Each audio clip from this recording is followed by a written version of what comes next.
సుమన్ టీవీలో మీ business promotions కోసం ఈ కింది నెంబర్ను సంప్రదించగలరు.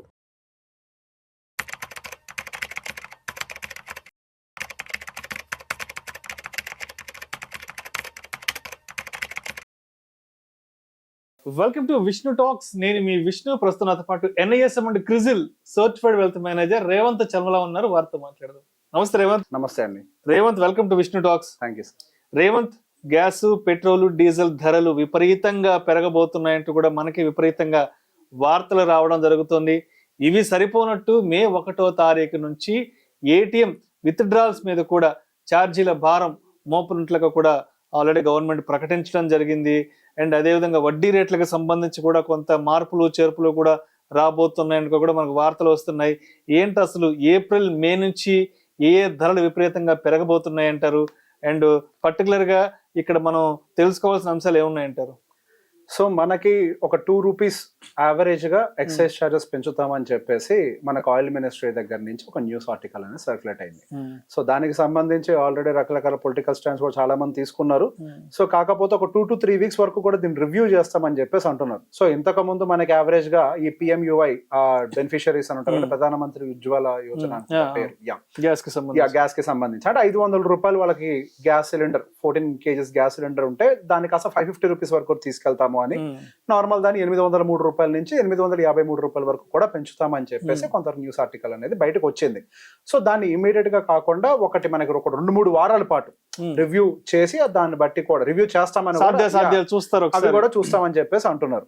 సో పర్టికులర్ గా ఇక్కడ 2 ఆస్పెక్ట్స్, ఒకటి 2 రూపాయలు పర్ లీటర్ పెంచడం ఒకటి, అండ్ దాంతో పాటుగా గ్యాస్ మీద దాదాపుగా సిలిండర్ మీద ఒక 50 రూపాయలు పెంచడం అనేది, ఇక్కడ 2 ఆస్పెక్ట్స్ కూడా జరుగుతున్నాయి. సో ఇది తీసుకోవడానికి, ఈ స్టెప్ తీసుకోవడానికి గల కారణం ఏంటి? సో రీసెంట్ గా ప్రభుత్వం 12 లక్షల రూపాయలు ఏదైతే మనకి ఇన్కమ్ ట్యాక్స్ ఎగ్జంప్షన్ అయితే ప్రొవైడ్ చేసిందో అక్కడ వచ్చినటువంటి లోటుని భర్తీ చేసే ప్రయత్నం చేయాలి అన్న ఉద్దేశంతో ఈ స్టెప్స్ తీసుకుంటున్నారు. అదొక పెద్ద భారం మాత్రమే ప్రభుత్వం మీద. సో ఆ భారాన్ని కొంతవరకు తగ్గించుకునే ప్రయత్నంలో అండ్ దాంతోపాటు క్యాపిటల్ ఎక్స్పెండిచర్ కావాల్సిన రెవెన్యూని క్రియేట్ చేయడంలో, సో ఇటువంటి వాటన్నిటిని కొంతవరకు కవర్ చేసే ప్రయత్నంలోనే మనకి ఇప్పుడు ఈ ఛార్జెస్ అనేవి పెంచుకుంటూ తీసుకెళ్తున్నారు. సో గోయింగ్ ఫర్దర్ ఇది ఎంత దూరం వెళ్తుంది, ఎక్కడ ల్యాండ్ అవుతుంది అంటే we definitely don't know.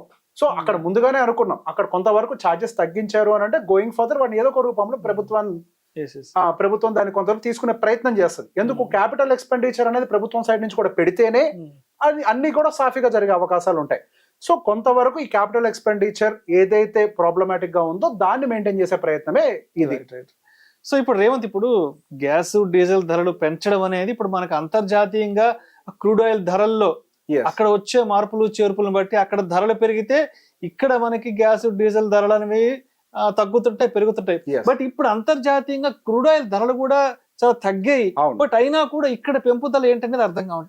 Recent గా ఉన్నటువంటి $83 ఉందనుకుంటా బ్యారెల్ ప్రైస్, రీసెంట్ గా జనవరి ఫిబ్రవరి ఆ టైంలో అక్కడ నుంచి $70 వరకు కూడా ఒక రకంగా ఇప్పుడు క్రూడ్ ఆయిల్ అనేది మన ప్రీ కోవిడ్ అంటే కోవిడ్ కంటే ముందు ఏదైతే లెవెల్ ఉందో ఆ లెవెల్ కి ఫాలో అయింది. క్రూడ్ ఆయిల్ లో మంచి ఫాల్ వచ్చింది.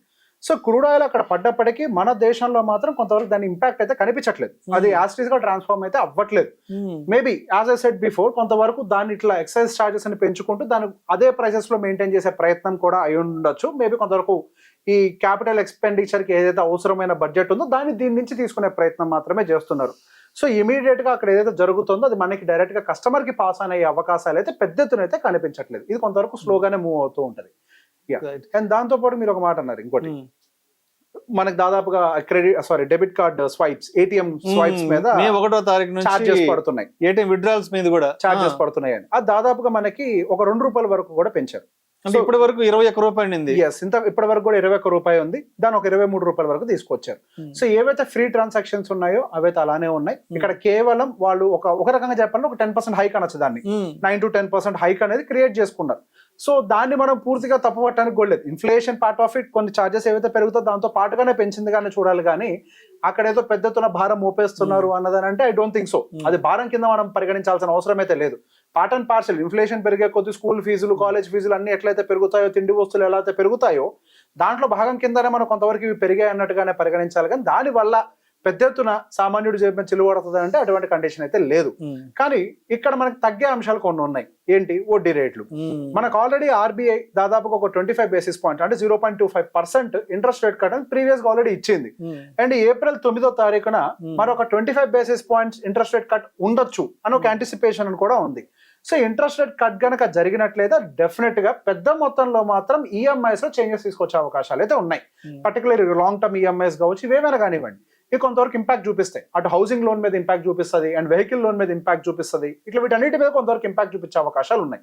కానీ ఇక్కడ దీంతో పాటుగా అవి తగ్గిస్తాయి. ఆర్బీఐ తగ్గిస్తుంది నిజమే, అండ్ బ్యాంక్స్ కూడా కొంత తగ్గిస్తాయి నిజమే. కానీ నిజంగా మీరు ఆ బెనిఫిట్ ని తీసుకుంటున్నారా లేదా అనేది పెద్ద ప్రశ్న.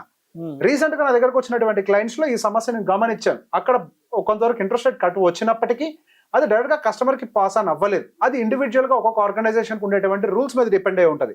మీరు వచ్చి మాకు అప్లికేషన్ ఫామ్ ఇవ్వాలని అంటారు, లేదా ఒక లెటర్ పంపించాలని అంటారు, ఏదో రకరకాలుగా ఉన్నాయి. ఒక్కొక్క ఆర్గనైజేషన్ ఒక ఎన్బిఎఫ్సిస్ కి అయితే కొన్నిలాగా, బ్యాంక్స్ కి అయితే కొన్నిలాగా, పిఎస్యూ బ్యాంక్స్ కి అయితే కొన్నిలాగా. సో ఒక్కొక్క దానికి ఒకలాగా ఉన్నాయి. సో అది ఇంట్రెస్ట్ రేట్ కట్ అనేది మీ దాంట్లో ఇంప్లిమెంట్ అయిందో లేదో కూడా చెక్ చేసుకొని, ఒకవేళ ఇంప్లిమెంట్ కాకపోతే మీరు డైరెక్ట్ గా ఒకసారి బ్యాంక్ దగ్గరకో, బ్యాంక్ మేనేజర్ దగ్గరకో వెళ్ళి మీరు ఆ ఇంట్రెస్ట్ రేట్ కట్ ని మీరు మీ లోన్ లో ఇంప్లిమెంట్ అయ్యేలాగా చూసుకోవాలి. లేకపోతే మనకి అక్కడ ఇంట్రెస్ట్ రేట్ కట్స్ వచ్చినప్పటికీ ఆ బెనిఫిట్స్ మనం తీసుకునే అవకాశాలు అయితే లేవు. సో గోయింగ్ ఫర్దర్ తగ్గేవి ఉంటాయి, పెరిగేవి ఉంటాయి. ఏదైతే ప్రభుత్వం బర్డెన్ తీసుకుంటుందో ఆ బర్డెన్ ని కొంచెం కొంచెంగా ప్రజల మీద పాస్ ఆన్ చేస్తూ ఉంటుంది. ఇక్కడి నుంచి అడ్వాంటేజెస్ ఇచ్చేవి ఇస్తూనే ఉంటుంది. బట్ ఓవరాల్ గా ఈ రెండిట్లో ఇక్కడ ఇంట్రెస్ట్ రేట్ కట్ జరుగుతోంది, ఒకవైపుగా ఈ హైక్స్ జరుగుతున్నాయి. ఈ రెండింటిలో నుంచి యావరేజ్ అడ్వాంటేజ్ ఎక్కడ జరుగుతుంది అంటే డెఫినెట్ ఇంట్రెస్ట్ రేట్ కట్ నుంచి ఎక్కువ డబ్బులు అనేవి సేవ్ అవుతూ ఉంటాయి. సో ఓవరాల్ గా ఇది కొంతవరకు బ్యాలెన్స్ చేసే ప్రయత్నమే కానీ మనం పెద్ద ఎత్తున దాని భూతద్దంలో చూడాల్సిన అంశం అయితే కాదు అది. Right. Thank you so much Revanth. Welcome అండి.